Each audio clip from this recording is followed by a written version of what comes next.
My name is Evelyn Hart, and I've lived most of my life in control. Not of people, no, I've never had much authority there, but of harmony, rhythm, and breath. In the choir loft of St. Luke's Parish, I wielded a baton with the gentle firmness of someone who knew what the next note would be. I'm 57. Widowed. No children. My husband, Richard, died a decade ago of a silent heart attack in his sleep.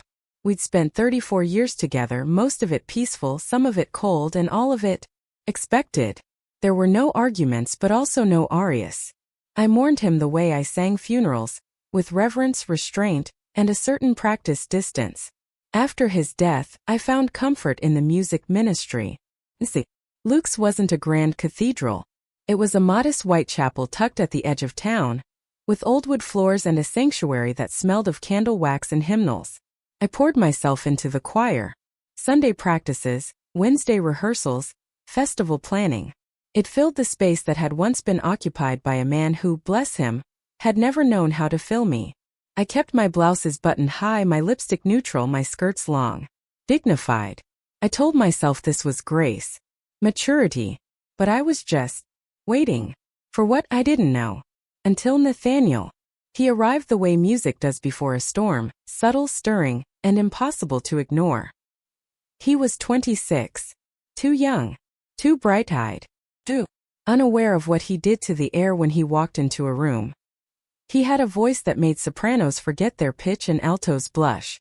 Baritones envied him. Tenors tried to imitate him. No one could. The first time he sang, it was during open rehearsal.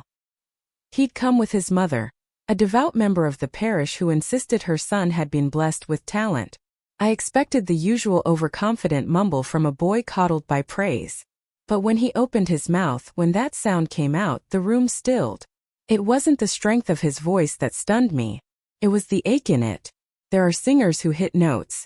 And then there are singers who become them. Nathaniel was the latter. After the session, I approached him. Tried to keep my tone professional. Tried not to let my voice waver. "You've been trained," I said. "Just a little," he replied. "Mostly gospel. Some classical. I sing when I can't say things." I didn't know what to say to that. So I said, "We'd love to have you join us. We meet Wednesdays."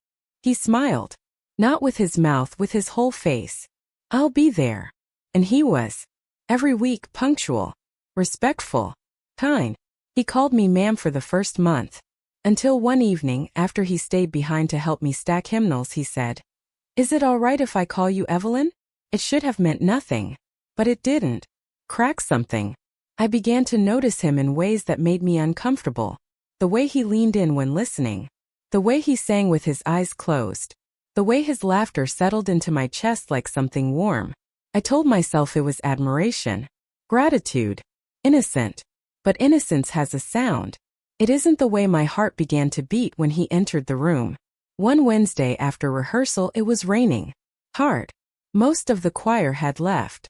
Nathaniel lingered, pretending to organize sheet music. "Do you need a ride?" I asked. He looked up, drenched in lamplight. "If it's not too much trouble." I told myself I was being kind. Christian even. He got into my car, water dripping from his curls. I handed him a towel from the back seat. "Thank you, Evelyn," he said softly. And something about the way he said my name made the car feel too small. We drove in silence for a while. The kind that isn't empty. The kind that hums. At a red light he spoke. "Do you ever miss being touched?" I gripped the steering wheel. "I'm sorry," he added quickly. "I didn't mean to." "Yes," I said. The light turned green. I didn't drive. He looked at me. Really looked. And in that moment the decades between us vanished. So did the titles. The expectations. The caution. I didn't kiss him. Not then. But the breath I took wasn't mine. When I dropped him off, he thanked me again. Said he'd see me Sunday. I nodded. And that night, for the first time in years, I stood in front of the mirror and unbuttoned my blouse slowly. Not for anyone. Just to remember what my skin looked like when it wasn't hiding. I was the choir director. I still am. But something had started. Not an affair. A remembering. A voice. Of body. Of hunger. And the choir would never sound the same again. It started small like most dangerous things do. A glance held too long. A pause in rehearsal that stretched into silence. A moment when our hands brushed while exchanging sheet music and neither of us pulled away. I kept telling myself I was imagining it. The way he looked at me, the way his voice curved differently when we sang alone, when no one else was in the loft. But the truth is, I didn't want to stop imagining. In fact, the fantasy became more real to me than anything else in my life. Every Wednesday he stayed after. Not always with excuse. Sometimes he just lingered, watching me pack up, offering to lock the cabinet, asking about old hymns. And I let him. Because he reminded me that I was still a woman, not just a director, not just a widow, not just a ghost inside sensible shoes and polite applause. Then came the solo. We were preparing for Easter Mass, and I had written an arrangement, a slow, aching version of "Were you there when they crucified my Lord?" It needed a certain vulnerability, a rawness. I knew at the moment I wrote it that it was meant for him.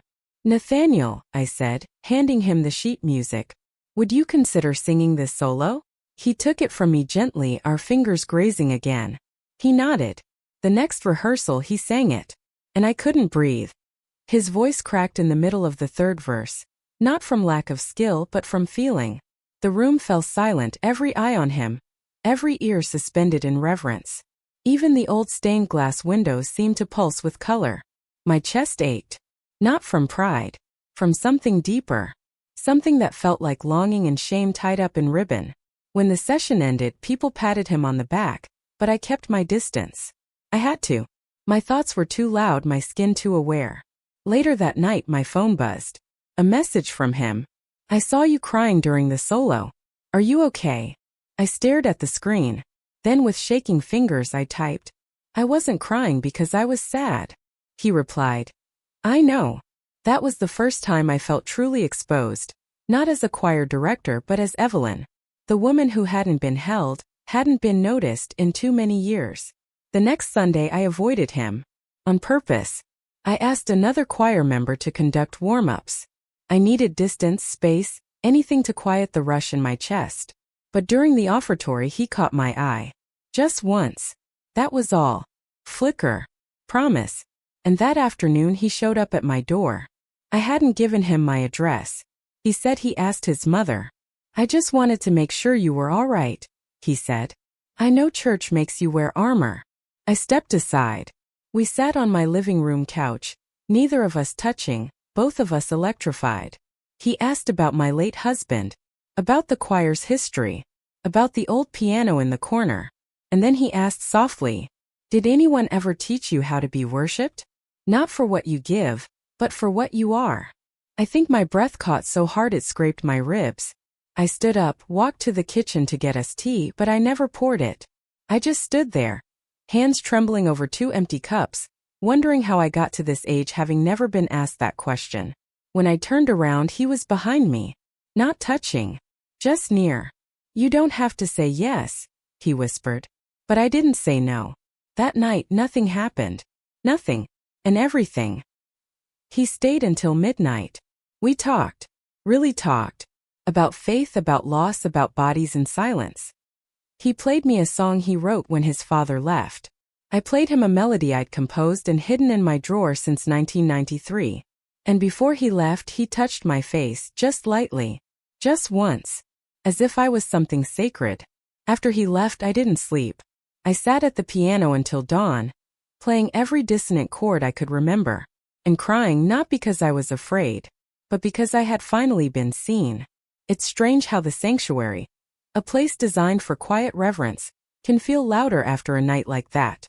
The morning light streamed through the stained glass as if God himself were watching me with narrowed eyes. But all I could think about was Nathaniel's fingers brushing my cheek, the weight of the silence between us that hummed like a cello string pulled too tight. I arrived early that Sunday, earlier than usual, under the pretense of tuning the piano. In truth, I needed the space to breathe, to clear the night's lingering electricity from my skin. But it clung. No matter how many times I wiped the keys or adjusted the sheet music, I felt that one touch echoing like a low, endless note. When Nathaniel walked in, his gaze met mine immediately. He said nothing. Just nodded. That was enough to undo me. I thought I was composed. I thought I could compartmentalize. But when we began rehearsing that morning, when his voice joined the others in the hymn, I felt something crack inside me. His notes didn't just harmonize, they aimed directly for the place in me that had long gone quiet. And worse, he knew it. We made it through the service. Barely. Afterward, the usual parade of handshakes and praises greeted me at the narthex. Nathaniel waited behind them all. I tried to walk past. He didn't let me. "You're not okay," he said softly, almost reverently. No, I whispered. "I'm not." He looked around, then leaned closer. "Then let me carry some of it." Those words, more than a touch, more than a kiss, felt like a door unlocking. That evening I invited him to dinner. It was the first time I had done something like that since Richard died. I made roast chicken, candles lit, but not for romance, for grounding. Still, everything felt heavier. The air. The silverware. The way he watched me move around the kitchen as if I were a song he hadn't yet learned. We ate slowly in soft conversation. But under the surface, something stronger stirred. "You said once that you sing when you can't say things," I murmured. He nodded. "Then sing. Here. Just for me." And he did. Nathaniel stood in my living room and sang a hymn I hadn't heard in years. An old Appalachian spiritual, raw and deep. Something about surrender and grace and fire. I sat in silence, hands trembling in my lap, while he peeled every layer off my soul with each verse. When he finished, neither of us moved. "You're dangerous," I said. "Only if you keep pretending you don't feel it too." I stood. He stepped toward me. "Nathaniel," I began, but there was no sentence to finish, because in the next breath we collided. It wasn't like the movies. No violins, no slow fade. Just heat. Hands. Years of silence ripped open. My blouse, his breath, the press of mouths that had waited too long. We didn't rush. We ate. His hands were reverent, not greedy. My body responded with a hunger that scared me, not for the act, but for the tenderness I never knew was possible. When it was over, we lay tangled on my sofa, the room filled with the scent of candle wax and sweat and something holy. He traced my collarbone with his fingertip. "You feel like truth." I laughed. I hadn't laughed like that in years. "You feel like a risk I want to take." He kissed my shoulder. "Then let's take it slow. And honest." But it was already too late for slow. We'd passed the line long before that night. The only thing left now was to follow the melody, wherever it led. We made love again.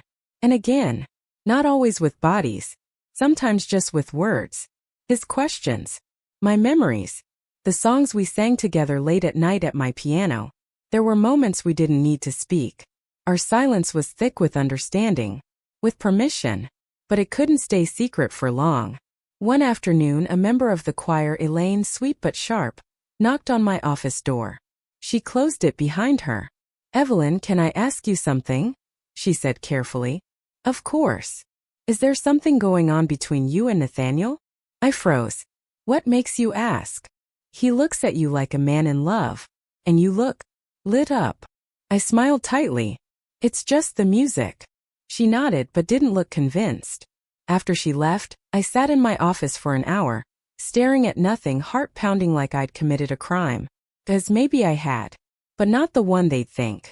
The crime wasn't loving him. It was waiting this long to love myself.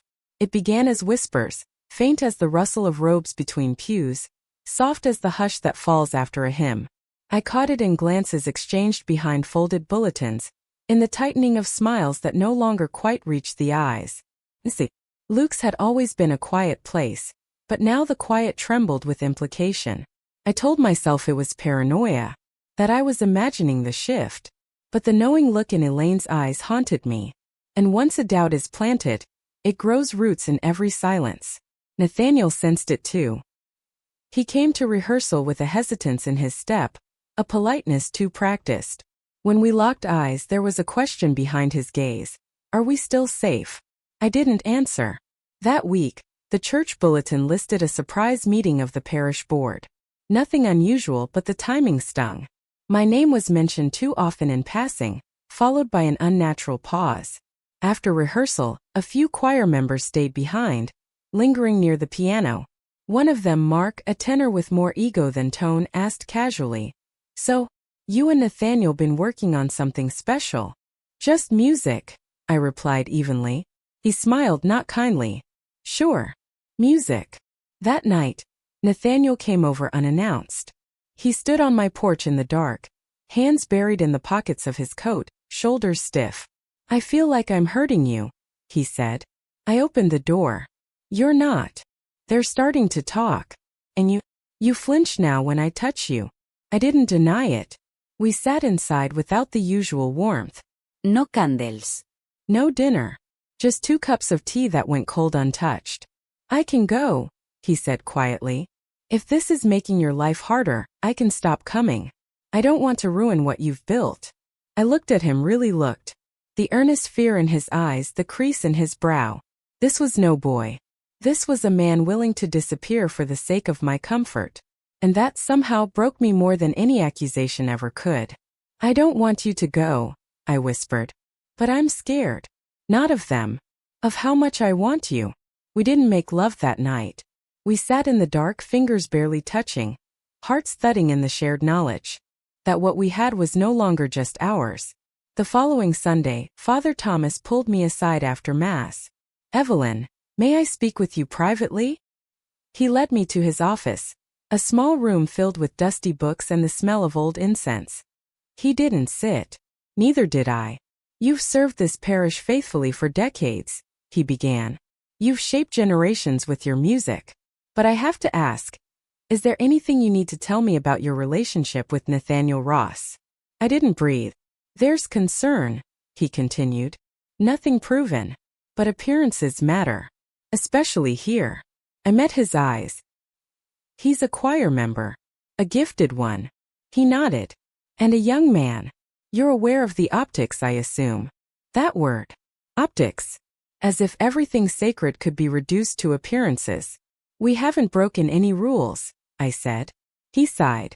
No, but perhaps. Boundaries. He didn't threaten. He didn't need to. The implication hung in the air, fix this or we will. That night, I cried harder than I had since Richard's funeral. Not out of guilt, but grief for the loss of innocence, of safety, of the quiet sanctuary where we could once just be. Nathaniel held me through it. His arms wrapped around me like a hymn I didn't deserve. Let them talk, he whispered. Let them doubt. But don't doubt yourself. I wished I could believe him. Over the next few weeks things changed. Not between us but around us. Elaine stopped coming to rehearsals. Mark requested a transfer to another church. A few parishioners, unsubtle, avoided the communion line when I served. My name, once spoken with admiration, became a cautionary tale. Nathaniel offered to step down from the choir. No, I said. They don't get to take your voice. But privately, I rehearsed alone more often. I spent longer in the chapel at night, playing hymns in the dark, trying to find the line between worship and want. The line kept moving. Then the twist I never expected, a letter. Left on my piano and signed. But unmistakable in tone. We trusted you. We looked up to you. This isn't love. It's vanity. Step down before you bring shame to what was once beautiful. My hands shook. That night I didn't go home. I drove. For hours. Past the city limits. Through empty roads lit only by moonlight. I screamed once, loud, primal, into the silence of my car. Then I pulled over and sobbed until morning. When I returned, Nathaniel was waiting. He didn't speak. He just opened the door. Took me in. Held me like I was still whole. And I realized this wasn't about scandal. This was about a life I'd put on mute. And now that it was playing full volume, the world couldn't handle the sound. Neither could I. But I wouldn't silence it again. The Sunday after the letter, I stood behind the organ bench like I had for 20 years. And for the first time I couldn't play. My fingers hovered over the keys, but my chest was too full. Not with fear, but with refusal. A refusal to keep bending my soul to the comfort of others. A refusal to pretend that what I felt was shame. I stood up. Quietly. Walked to the back of the choir loft. Nathaniel met my eyes from the pews below. I shook my head slightly. He understood. After the service I turned in my key. Father Thomas looked at me for a long time. Are you sure this is what you want, Evelyn? No, I said honestly. But it's what I need. He didn't try to stop me.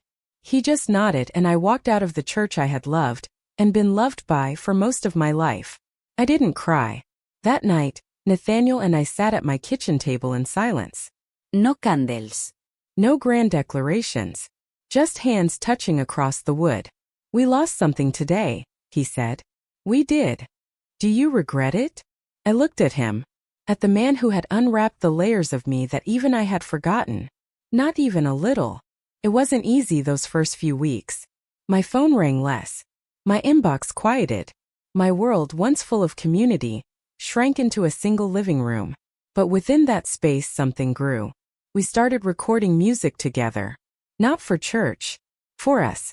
For anyone who'd ever been asked to hide the thing that made them come alive. We wrote hymns of longing, of guilt and glory braided together. Nathaniel's voice and my piano, imperfect, raw and honest. People listened. Quietly at first, then louder. Messages started arriving. From women in their 50s, 60s saying thank you. For speaking the unspeakable. For reminding them that life doesn't end at propriety. That sometimes love arrives late. And loud. One message read, "You made me brave enough to leave a marriage I was surviving but not living." Another, "You reminded me I'm not invisible." We weren't just scandal anymore. We were proof. One spring evening, almost a year later, Nathaniel and I drove back to St. Luke's. We sat in the parking lot, watching the choir through stained glass. I didn't miss it. Not really. Because I hadn't lost music. I'd found a fuller version of it. I reached into the glove compartment and pulled out a CD.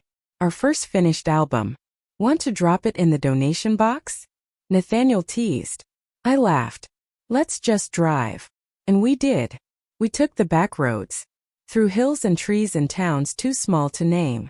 And as the sun set, he reached over and took my hand.